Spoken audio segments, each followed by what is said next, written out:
प्रसंगी सकाळच्या वेळेला अगदी सकाळी 6 वाजता वेळुवन बघण्यासाठी आपल्या धम्मसहलीतील उपासक पोहोचले होते आणि 6:15 6:30 7 वाजेपर्यंत पोहे या ठिकाणी रेडी आहेत। सर्व उपासक वेळुवन बघून या ठिकाणी पोह्याचा नाश्ता घेत आहेत। पोहे घेतले का लगेच बॅगा गाडीमध्ये टाकून आता आम्ही वैशालीच्या दिशेने रवाना होणार आहे। आणि या ठिकाणी बघा आपण स्वयंपाक पूर्ण रेडी तयार केलेला आहे, सोबत घेणार आहे। वैशालीच्या रस्त्याने आता कुठेतरी आपण भोजन घेणार आहोत आणि लगेच नाश्त्याची व्यवस्था झालेली आहे। उपासक एका लाईनमध्ये ठिकाणी पोह्याचा नाश्ता घेत आहे।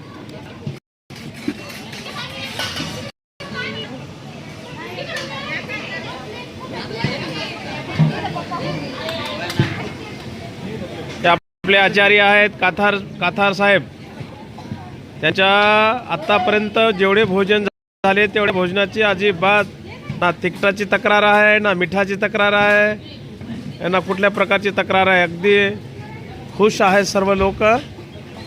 या ठिकाणी अगदी सकाळी नाश्ता करून आता आपण वैशालीच्या दिशेने रवाना होणार आहोत। भोजन अगदी रेडी आहे। रस्त्याने कुठेतरी थांबून पाण्याची व्यवस्था बघून भोजन घेतल्या जाणार आहे।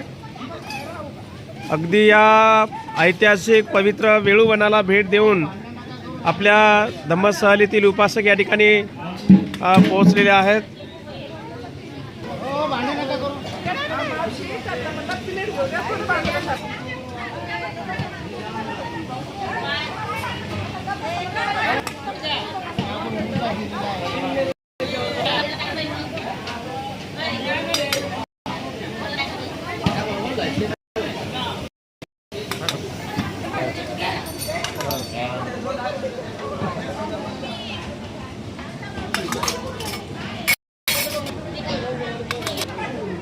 पिलू बघा, एवढ्या थंडीमध्ये आज सकाळी वेळुवन बघण्यासाठी पिलू आली होती।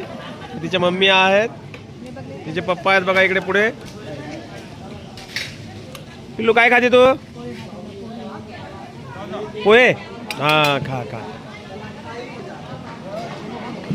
बघा आपले उपासक या ठिकाणी थंडी असल्या कारणाने सकाळी गरम पोहे घेऊन आता आपण वैशालीच्या दिशेने रवाना होणार आहोत।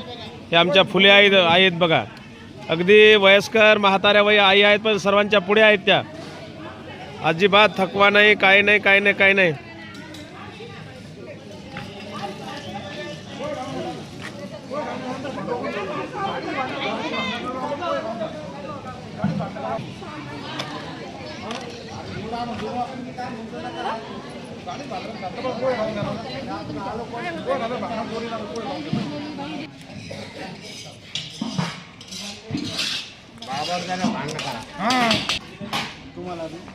घेतो ना।